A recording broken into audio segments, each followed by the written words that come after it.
right, I lied. I actually have one thing I want to bring up in sports. God dang it. What am I doing? What am I doing? Sports. What am I doing, man? Corey, why are you doing your job? It's Christmas It's not Eve. my job. That's not my job. It's time for Fan 5 on the Power Trip, presented by Builders and Remodelers. Builders and Remodelers, thanks. Parker, I want your opinion on this. All right. So there's a couple of headlines floating around on like ESPN and Sports Illustrated and Yahoo and stuff that the NBA is considering some tank blocking options, right, to stop teams from tanking. Yeah. So none of these are set in stone. These are just ideas that are being thrown out. One of them I think is super interesting, and I want to get your take on it. But here's another one. One of them is they would say no longer allowing a team to draft in the top 4 2 years in a row. Ooh. That's what MLB does. Do they really? So Something like that, yeah. now I assume, I don't know this, if you assume you make an ass out of Uma Thurman, but I would assume that does not include trades. Like if you make a trade and then the traded team finds a way to get up into the lottery, that's different. But I think your actual pick in the top 4 would be the thing. Yep. So you like not letting somebody just keep getting top 2 or 3 or 4 picks. Yeah, because then 2 years in a row. I think the other thing that does too is like in terms of the franchise of like the jersey sales and the supporting of like Cooper Flagg or Victor Wembanyama or like these big franchise come together and they support this kid. You lose a little bit of that if you just keep stacking the kids. You know what I mean?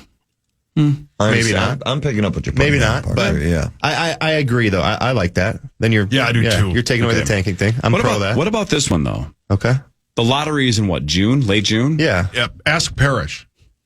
Huh? One of the things they're considering would be locking in the lottery pick position March 1st. That's not a bad idea. I kind of like that. What do you mean?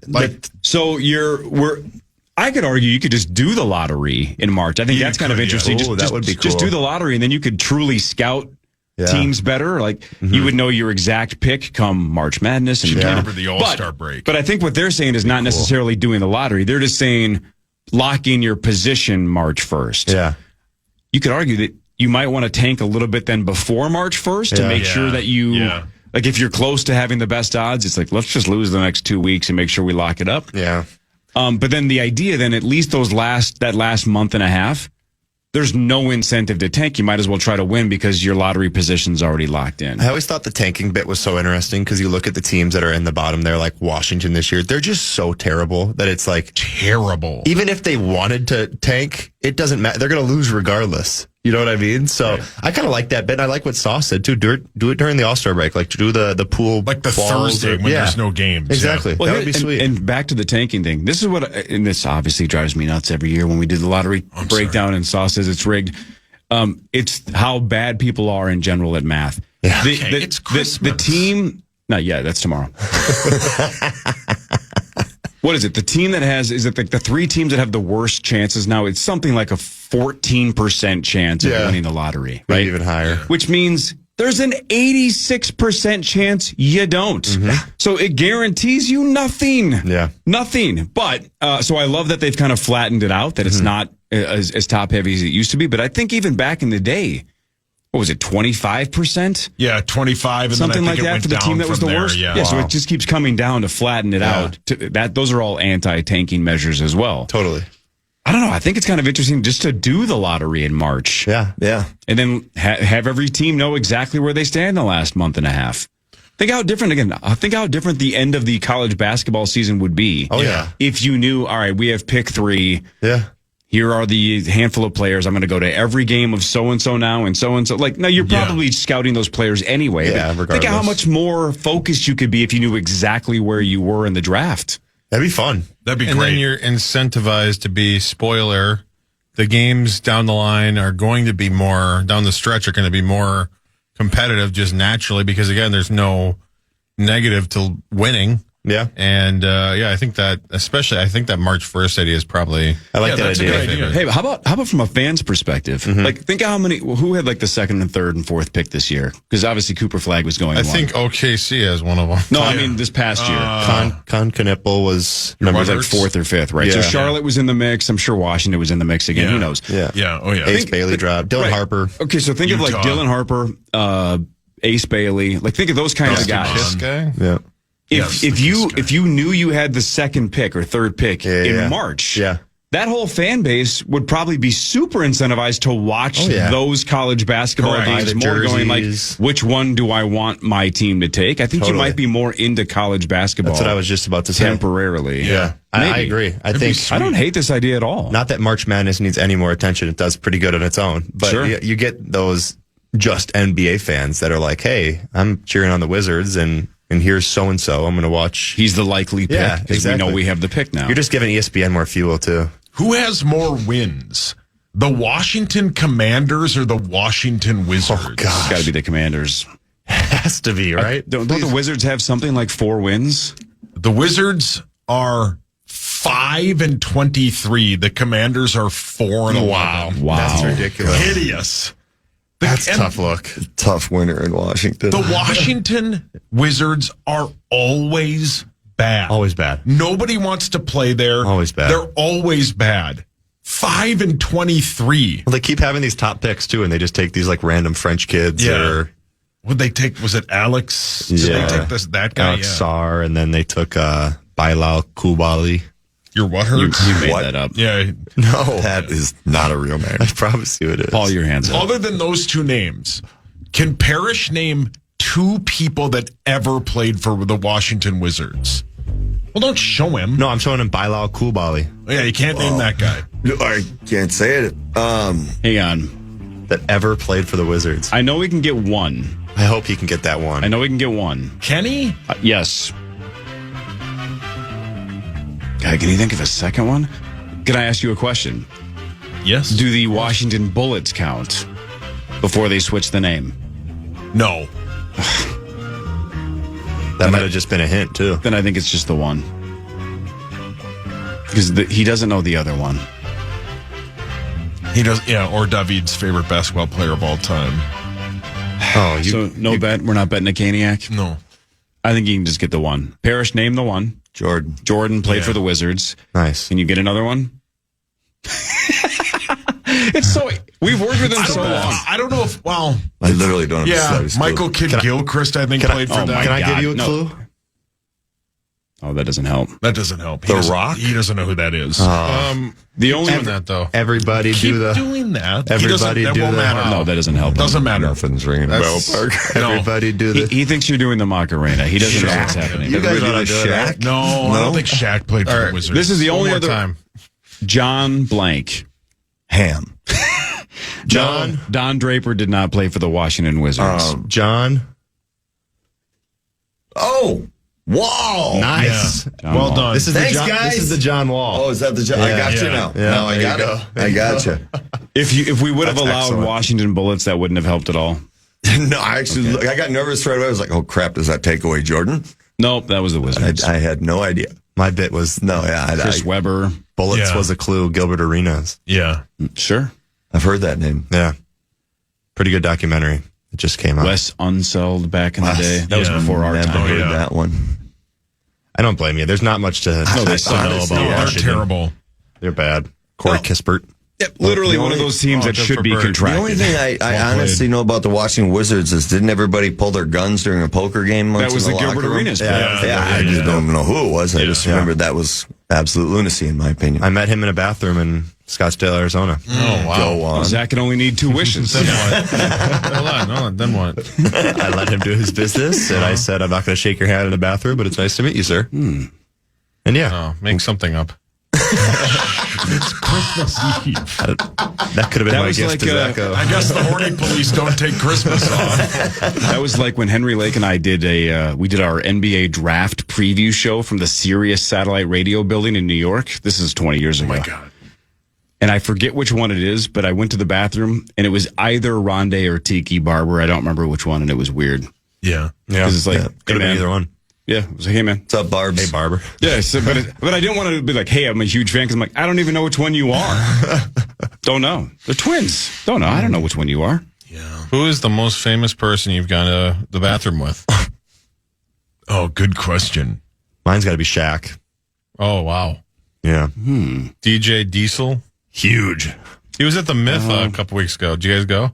Did No. not. Yeah. Haven't been Who's to the Myth most since high famous school. person I've seen in a bathroom?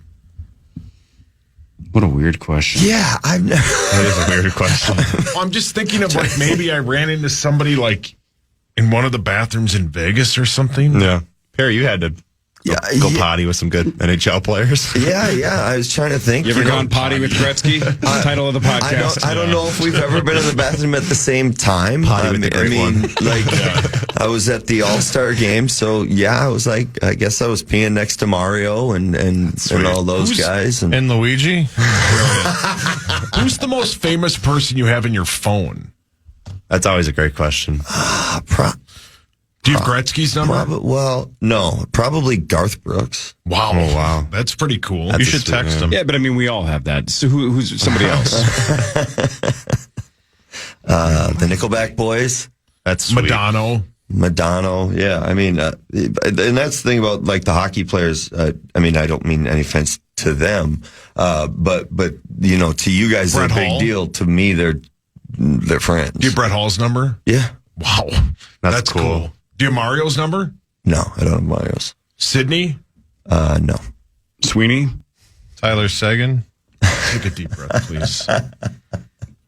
Who else? But the thing is, in the hockey world, we pride ourselves on we believe we're the best fraternity on earth. Yeah. and we're all within arm's reach. That's and cool. Any number that is available to us all. Do you We all have Mark kinda- Messier's number, right? Who's Mark Messier? Yeah, correct. That's Check this an out. all-time bid. Can I name drop a little bit? Yeah. I'm going to name drop. Here's who I got on my phone. You probably got some good ones. Chad Abbott. Who? No. Paul Allen. Yeah, that's Mr. Fun, Joe Anderson. A+. Oh, Tommy Mr. Olsen. Fun. Pete Bursich. Wow. Dan Brett Blakemore. This is alphabetical. Oh Yeah. boy. Man, maybe I should call Brooks Bollinger today. Wow. What a guy. Oh, Ryan Carter. Carts. Should I call Cartsy. him? I could. Cartsy. Man, this is sick. Oh, man. This is braggy. Should I say it? Do it. Chris Hockey. Paul Charchian is in my phone. Oh boy. Dude, now I'm just rubbing it in. Yeah. Stop name dropping, man. man. My feet are killing me. I have Jerome Bettis in my phone, and I don't know why. What? Yeah. Is that, did you? That's a code name Yeah, for for somebody. somebody you called It's, a bus. it's somebody you hooked up with on a bus.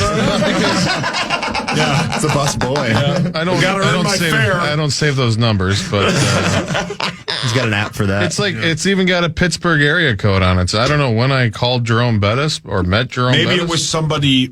Let me guess. Let me see if I can piece this together like Reverse CSI. engineer. I'll reverse engineer it.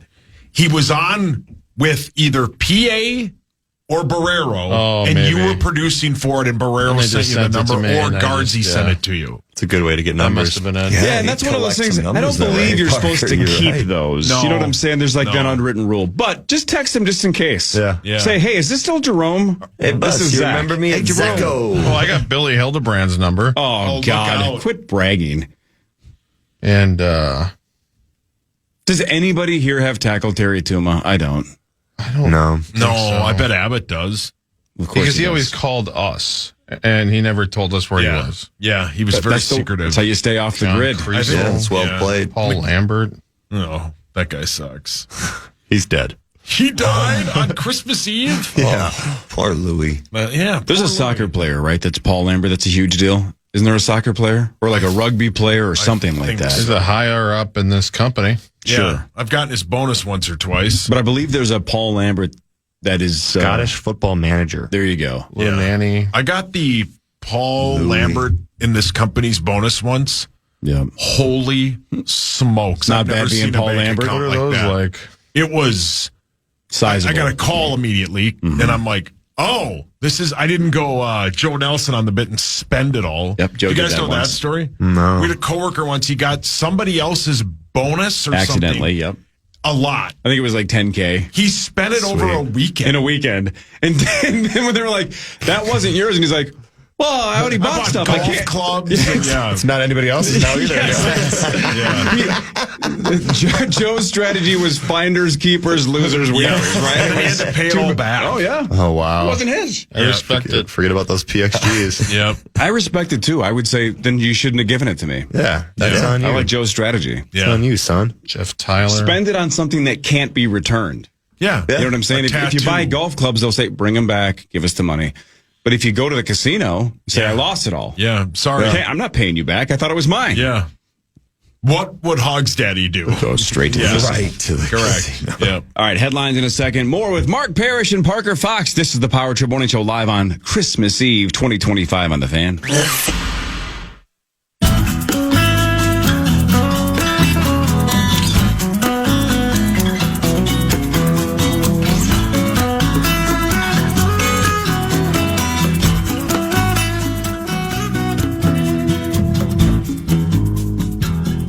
Welcome back to the Power Trip Morning Show. Hi. Nice. What else do you ask? Is this NPR? Do you want it to be? Yeah, do you want it to? Gentle acoustic. It's called Give Them a Sign. Zach, when he meets a man. Oh, boy. Got a sign for you, pal. Wow. What's in that jug there, Cor? It's called coffee. Is it really? Sure. Creamer in that thing. A lot of coffee. That huge thing right there? Sure. Not a white monster. No. I asked your brother yesterday what you usually ate for breakfast growing up as a kid. No. He Like said cereal and stuff. Pieces of bleep. Because supposedly you're trying a different chicken place for your Christmas party. That's the word on the street. Yeah. Yeah. I don't know. They're catering something in. So Mad Chicken, I think it's called. no idea. Sure. Yeah. Whatever. Yeah. I don't know. Hey, like when you're not when I host, it's Cane's, right? Yeah. Hey, well, people would dig. Why would you not want to have Cane's? Exactly. It's the best. You ever get the thing full of sauce? Like the whole cup I've never full had of the sauce? sauce. Yeah, baby. He, I always ask him he that. hates and he just, sauce. Yeah, don't talk to everybody else who likes can't good things. stand Oh my gosh, sauce. Tom Pelissero's here, by the way. Oh, that's right. I completely forgot. Tom, give me a second, all right? I gotta. Tom's the best. Yep. Oh, Man, thank good. God. We were running out of Brought things to to you by talk our about. No, we were talking about chicken. Oh, that's That right. had I me forgot. extremely intrigued. That's Raising right. Cane's, whole white meat chicken. Oh God, yes. You didn't make a mistake. It's Let's okay. do NPR okay. radio, but just talk about chicken fingers. It's not your fault. Yeah. Do you know what movie that's from? It's not your fault. Charlie and the Chocolate Factory. Very similar, yes. Yeah, it's right around the same. Yeah, similar movies. When Matt Damon was in Charlie and the Chocolate Factory. Matt And Damon. Robin, and Robin Williams. How good is World Police? I don't know that one either. Oh, the South Park the guys. South Park guys. Oh, puppets. It's marionettes, right? Same thing. Brilliant. Yeah. You love it. He's here. Hi, Tom. Okay. Thomas? Hello. Hi, Tom. Hi, Tom. Good to see you guys. Man, we're super excited to be working on Christmas Eve. How about you? I'm glad somebody remembered that I was going to be here. I should probably treat timing changes that are negotiated on air as non-binding in the future. But I'm happy to be here with you guys. What are your Christmas Eve / Christmas plans, especially for work? Where are you going? What are you doing? Well, I've been informed that immediately after this interview, I need to hustle to church. So we're knocking that out this morning. No, Christmas around here is mainly with 2 kids doing nothing. It's great. Yeah. That's really the key. Take your time. Take your time with everything. Hey, get the church out of the way so you can get back to doing meth and gambling. You right? do meth? Yeah. No, but once you get the church out of the way, you can do whatever you want. Right? Gamble a little bit. What are your NFL duties the next 48 hours? Nothing? Will not be at the Vikings Lions game. Have the Insiders tonight, so that'll be on its normal time slot, 6 p.m. Central Time. And I mean, we're in like the final throes of this. You know what I mean? Yeah. We are down to the wire in terms of playoffs, coaching changes, all those different things. So here we are. Hey, Tom, let me ask you a hardcore football question on Christmas Eve, thanks to our friends yes. at Bell Bank. We had this conversation earlier. Do you think J.J. McCarthy is guaranteed to be the starter week 1 for the Vikings in 2026? I wouldn't say anything's guaranteed. I thought that it was notable that Kevin O'Connell yesterday, talking about JJ not playing this week because of the hairline fracture in his hand, made a point to compliment the direction that JJ was going, the things that he had done down the stretch, obviously, playing at a higher level. Gets knocked out of the Giants game, didn't play great, but played, in the previous 2 games. It reminded me a little bit of when JJ has the meniscus surgery last August. And Kevin O'Connell, in announcing that, made a point to talk about how JJ had shown, he could be the quarterback of the future. He stopped short of that in this particular case. But the tenor and the implication that I got out of that was, they fully view JJ McCarthy as part of the plan for 2026. Is that in competition with a veteran quarterback? Is that he starts out as the number one, but he's got to earn it. We'll see exactly how the messaging and, frankly, the construction of the room evolves here over the next several months. He has played better. I know what the efficiency numbers are. I know what the turnover numbers are. But, in terms of the eye test, in terms of the way that he's viewed in the locker room as a guy, there's still, a lot to believe in with J.J. McCarthy. He's 5-4 now. As the starter, again, albeit he didn't finish that game last week, you're still basically halfway into one season of him as the quarterback. At some point, you're going to run out of time on this thing. Year 3 is kind of the last truly cost-controlled year for a young quarterback, but they've got him at a reasonable rate in 2026. Let's see what other move. I fully expect that there's going to be another move of some kind to beef up the room. But, let's see exactly what that looks like and how they handle next spring. Do you think that some of these, this is just a random name, but let's say the Dak Prescotts or the Baker Mayfields of the world, do you think, even though they've complimented J.J. McCarthy, do you think they would listen to something like that or be interested in something like that?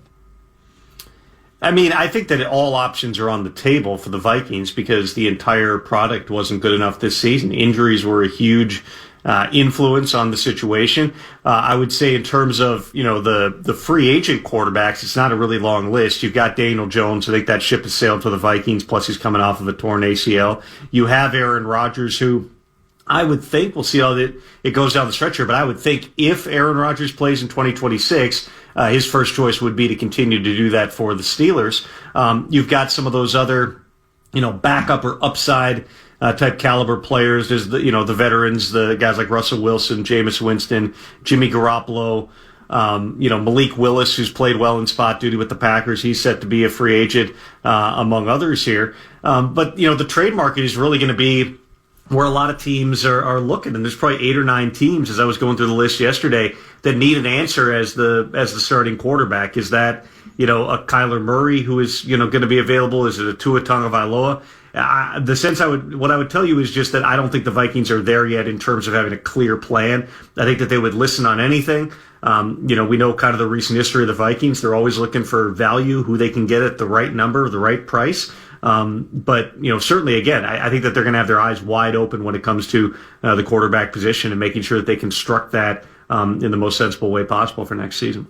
Tom, who's the team right now, in your opinion, that nobody wants to play in the postseason? It's a really good question. Thank you. Every team has at least 3 losses. There's not that single dominant team. I would say just based upon the recent results, I wouldn't want to see the Seahawks, as good as that defense is. They got a lot of offensive firepower. I know everybody's going to want to see it with Sam Darnold in the crunch time, in the playoffs, in those must-win games. But they look really, really tough. Same thing with the Rams. They had that big letdown a few weeks ago in Carolina, but other than that, they've been, pretty dominant team. On the AFC side, a lot of the teams that are up there with the best records, I don't think are the teams that everybody necessarily fears. I mean, Denver defensively is really good. Offense has been kind of up and down. The Jaguars just beat the Broncos.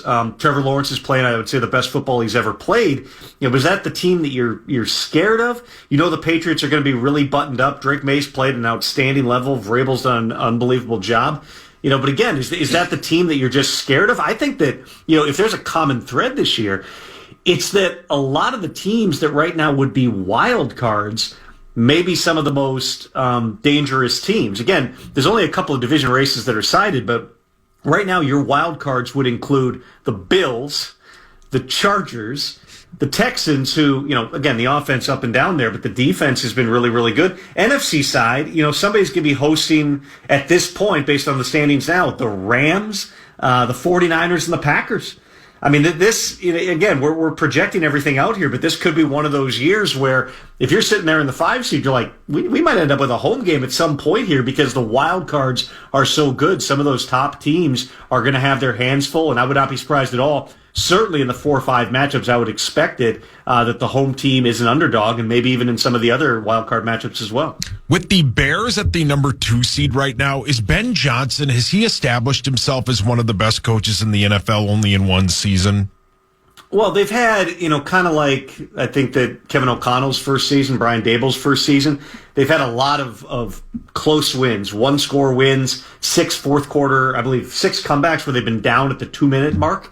That's, how replicable is that? I give Ben Johnson total credit for the way that they have been so good situationally. But in terms of, how much you can continue to win like that, it can be a tough thing to continue to go. The Bears are certainly going to have an evolution that continues from a personnel perspective. But what Ben is doing right now in year one with a group that, is not necessarily perfect fits for their schemes on both sides of the ball, the way that he's elevated Caleb Williams, the way that he's handled those late game situations. Ben's getting paid a lot of money in Chicago. He's been worth every penny. In terms of, top coaches, I always want to see guys do it again and again, but Ben's done an outstanding job. There's no doubt about that. All right, couple final things for Tom Pelissero. Thanks to our friends at Bell Bank. Thanks to them for having Tom on all season long on the Power Trip Morning Show.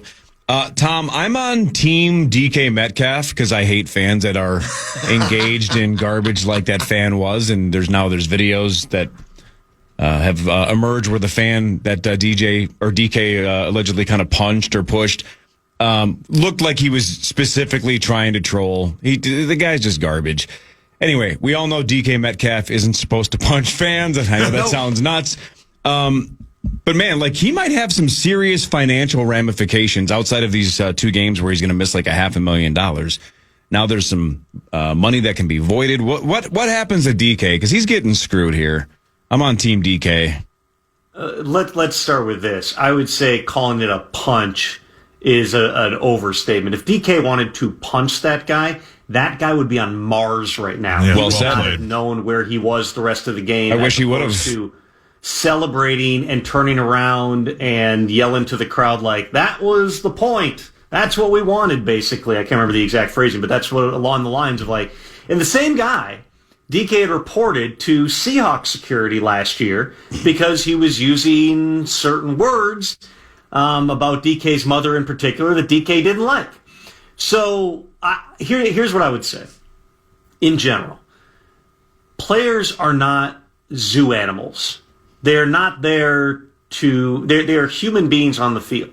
However, if you want to make that comparison, there are signs everywhere at every zoo that are basically like, hey, don't reach into the cage. Hey, don't bang on the glass.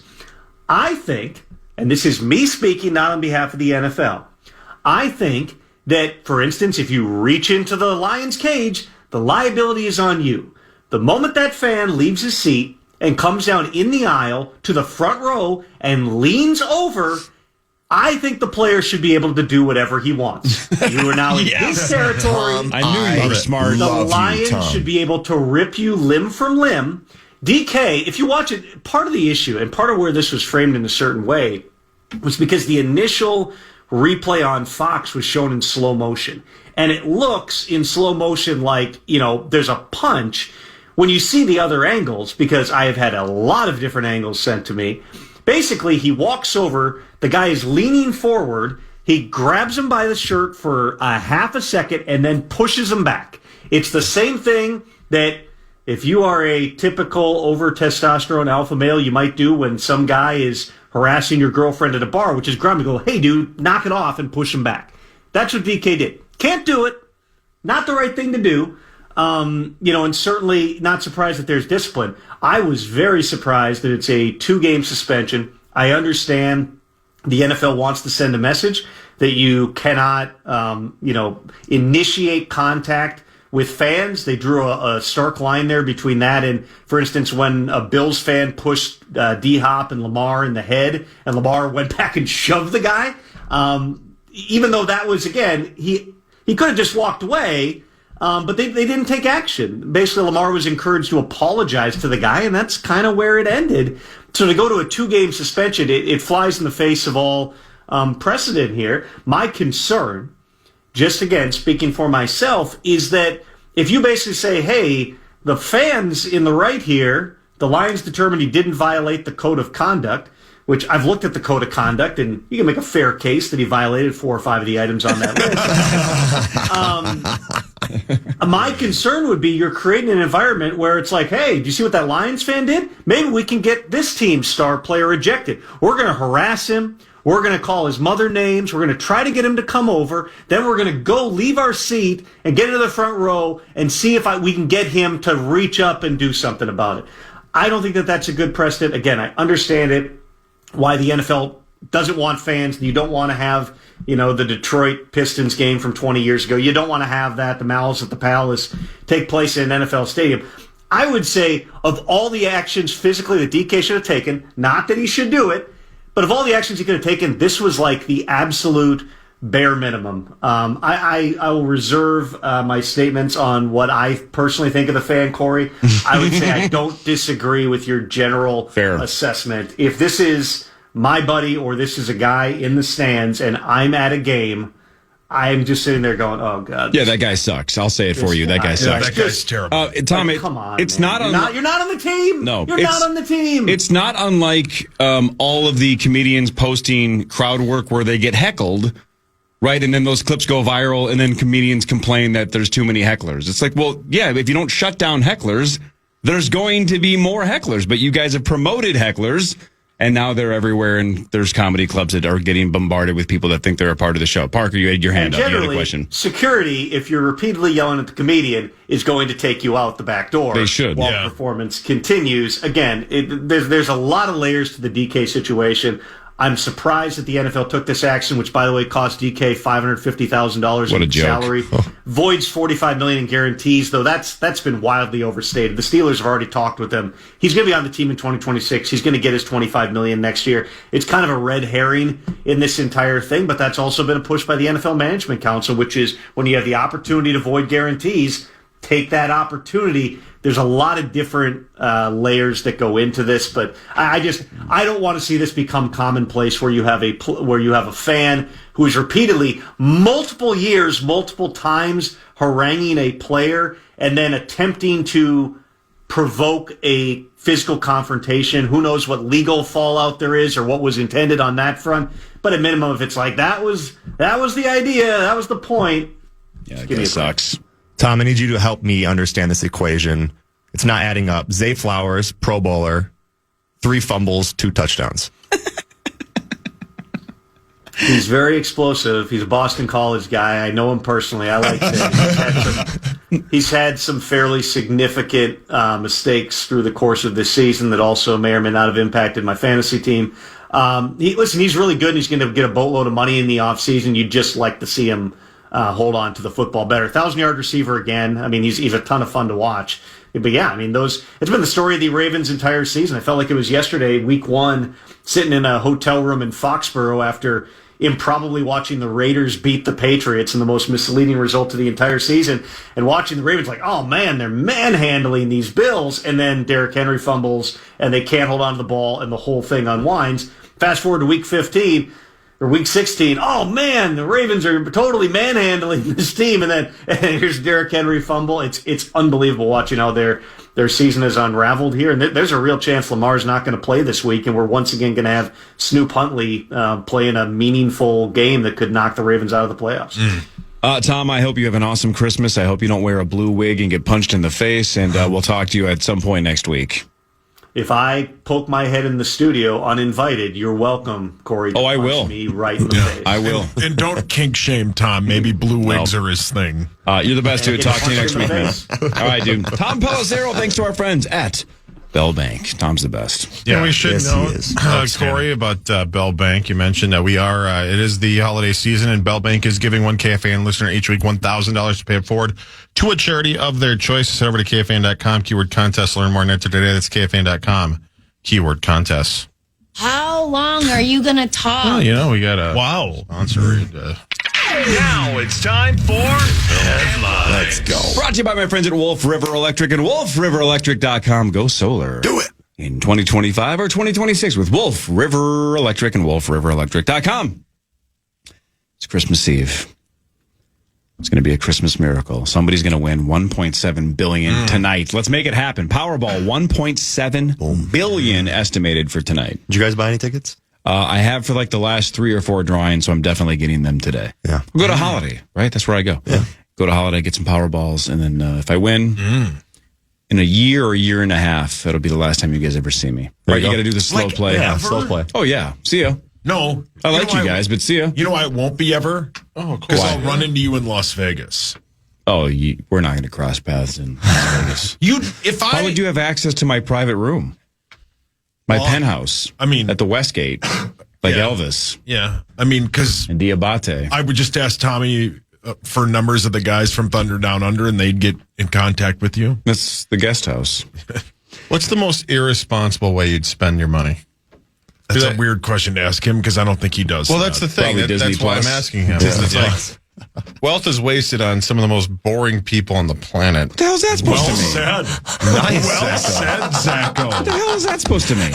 You'd put it in like an investment firm, and you'd be. I said this a couple of weeks ago, and this is why you're saying this. But Parker, I said, like, if I won $400 million, part of the fun of that was how quickly I could become a billionaire. Yeah. It was So my dream wasn't let's spend the $400 million. Let's invest it. How do I get that 400 to be Right. 1,000? Let's go. Right? Then I don't blame you. You can spend along the way. Yeah. Right. You don't think what's her name? What's Jeff Bezos' wife? His ex is it Dusty Mackenzie? Bezos. Dusty Mackenzie, Mom. right? She gives away so much money. But by the time her sentence ends, she has made it back. Yeah, it's right? crazy. It doesn't matter. You just give it away. So you could spend as you're trying to get to $1 billion. How much Amazon stock does she have? I don't know, like all of it. Who knows? Too much. But she has to pay for Prime. That was in the divorce decree. Oh, really? Oh, yeah. She's on the hook for that. Yeah. Zach, what would you spend money on? Oh, Corey hasn't answered yet. He What would I- wouldn't. what would I He spend- doesn't. Like, what would I spend frivolously on? Yeah, like what is something fun I mean- or exciting that you would want to do? There is no doubt if I built my true facility like Marnie has in Chaska, right? And I had my dream house that I could truly never leave, I would have the sickest arcade of all time. My house would be like Josh Baskin from the Big. basement? I'd have an indoor trampoline. I'd have an arcade. I'd have, was it Devontae Adams has a Taco Bell, right? Allegedly, I obviously would have a Raising Cane's in my basement. That'd be so sweet. Oh, You'd yeah. have like a Ferris wheel. You'd have like a like Shields, sure. You'd have a bunch of rooms. Oh, water slides. I would have the sickest. I'd have 2 of them. Coreyland. I would have the coolest golf simulators you could buy. Oh, yeah. Just every course, it would move like the putting green bit would TGL move. deal, yeah. And then I would let Parrish would be over every weekend, and it would be outstanding. Yeah. I would have golf league at my house. Would you invite Parker? Yeah, of Would you course. invite Parrish? Yes. I Would just you said Would that. you invite Zach? Yeah. Would you rip invite your me? own? No. Oh, of course. Because you said you would never wouldn't see me come. again. I would miss you if you were gone. You'd have trouble finding me again too, because I would be touring the world looking at historical spots. Oh, God, you want to learn? Boring. I mean, I want to travel the world too, but looking at historical spots, Mark, there's beaches around the world. Oh, yeah. Why would you Look at how many beaches do you think I visit? No, that was just bitches pronounced with an accent. There's beaches everywhere, Mark. Go see some beaches. Hey, I have an update, and it's not a good one. Uh-oh. Remember how yesterday we talked about how a swimmer vanished in California, off the coast of California, and there was somebody in that swimming group that reportedly saw a shark breach with a human body in its mouth, and then it went under and never resurfaced. Remember that? Is that the update? Yeah. The update is, quote, we believe a shark was involved. They have now named the 55-year-old. It's Erica Fox. I guess she was like a triathlete. My cousin. She disappeared. Oh, yeah. It's your cousin. She died. They searched 84 nautical miles for her. Jeez. Here's what I don't understand. And this is a sincere question. Let's say somebody in the group says, hey, I know we're one swimmer short. That person's missing. I saw a shark breach it looked like it had a human being in its mouth and then it went under. Like I'm sure I saw that shark take somebody out. Why do you waste all the time searching 84 miles? You literally don't believe that person? Right. Somebody's gone. That's a good point, yeah. I understand that you can't believe every eyewitness account. Somebody's got to be, well, there's still a procedure, there's still a protocol. We have to do some kind of a search. We can't be like, oh, cool. All right, see ya. Kato Kalin said he saw nothing. You're looking for body parts. You're looking for evidence. I totally get it, but 84 nautical miles they searched for this swimmer. Yeah. She's in the belly of a great white shark. Find a shark. Why do we have to differentiate between miles and nautical miles? I don't know. Good point. Because then it sounds like you're just cruising the coast. Yeah. Out for a joyride. Yeah. Yep. She was a triathlete. She would swim at nearby Pebble Beach. Swam with friends in Monterey Beach each weekend. Beach. Gee, is lucky. Yeah. Well, have that on your golf simulator. Yeah. Perry and I looked into it. This is a true story. Perry and I and our other hockey buddy and then our tight end buddy, we all looked into going there. Ooh. We came up with a date. We could all do it. I contacted them. Yeah. It was the weekend of the U.S. Open. The only day that worked for all of us, I called and they're Not a joke. Sir, that's the U.S. Open. We're not open. I'm like, got it. Damn it. I was so bummed, too. I was so bummed. Pause it. Yeah. So Lovers Point Beach, as well as Maccabee Beach and San Carlos Beach in Monterey, they remain closed because they believe there are sharks in the water. Well, duh. That sounds about right. Yeah. There's, the great Richard Oaknick once said, he passed away. if there were dinosaurs outside, we wouldn't go play baseball. Go blaping? This is not fatal, of course, but according to the International Shark Attack File, the planet Earth averages approximately how many documented, that's the key word, documented shark attacks each year, where there's some kind of contact where a shark bites or attacks or kills. How many worldwide shark attacks a year? 71. 43. 500. It's probably more. It's always more. 99. Parker, you guessed 71? Yeah. 65. That's a fantastic guess. Thank you. Wow. 65. So I think, and it doesn't say this in the story, I would guess out of the 65, I bet it's under 12 or 13 fatal a year. Yeah, that sounds about right. It's something like that. It's a lower number. Yeah. A lot of them, are like smaller sharks that bite you on the leg and you're fine. Yeah, a little nibble. It sucks. Yeah. But again, I don't know how often you guys are near beaches. And again, that's BEACHES, Mark. Gotcha. If you walk down to the beach and put your hand in the water and then taste it, if you lick the water, if it tastes like salt, there are sharks in the water. Yeah. Or Tommy. So don't go in there. Oh, yucky. Tastes like Tom. That's the last thing you're going to say before Christmas, Zach. Gross. Tommy loves the taste, Tommy. Speaking of Billy and Billy Guerin, the Wild lost in overtime last night, but they continue to play well. Yeah, absolutely no problems. Colorado was a tough one. They came loaded for bear. They had something to prove against the Wild. And Nashville was a great game. The guys are getting a little tired. It's a tough stretch right now, and they're still playing great. They are going to be right there right there at the top. And now you got a 7-game road trip because of the old World Juniors. So we'll get out of there so Zach and I can get to work. So when is your first game with the two of you on the radio? Friday, U.S. versus Germany, 5 o'clock on FM 96.7 KFAN, The Plus. All those world-famous German hockey players like Leon Draisaitl and Stutzel. Marco Sturm. And The Stutzel guy. Gotta be announced. Stutzla. Yes, that's right. Yes. was Germany an option on the Nintendo game Ice Hockey? I think so, yeah. I don't remember if they were. God, Germany. ice hockey wailed. Ice hockey was great. They've just kind of continued to grow. They were back in my day when we were playing. They just were clutch and grab. They didn't have the skill, but they worked hard. It was always a tough game. They really had a North American kind of mindset when their work ethic. And now, like I said, we are seeing some top players like Leon Draisaitl, the guy that just got 1,000 points in one organization. We're seeing guys like that coming out of Germany. This is just for Zach. This is my Christmas gift to you, Zach. When speaking of Germany, I I don't know if you guys are history buffs. Oh, boy. You don't get to be a country no more. All right, it's Norm McDonald joke. Yeah. Parker Fox, Merry Christmas, man. We'll see you next week. Merry Christmas, guys. Thanks for Merry coming Christmas, in. boys. Mark Parrish, I want to say this on the record. First of all, Merry Christmas. Love you. We do not have a show on Friday. See you next week. No, he's serious. We do not have a show this Friday. We do not. See you you're next not. week. We do No, not. we do not. We're off. No, See you you're next not week. joking. No, we're Not not. joking. No, we So wouldn't I joke don't about have that. to be here Friday morning. You Might as do well not come have to be just here to on check. Friday. No. See you next week. All right, sounds good. Love you guys. He doesn't believe us. Merry Christmas. No, I do not.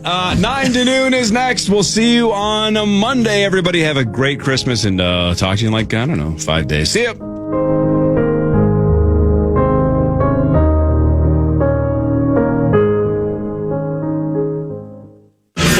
Listen back to today's Power Trip Morning Show or to hear previous shows, podcast us on the iHeartRadio app or KFAN.com.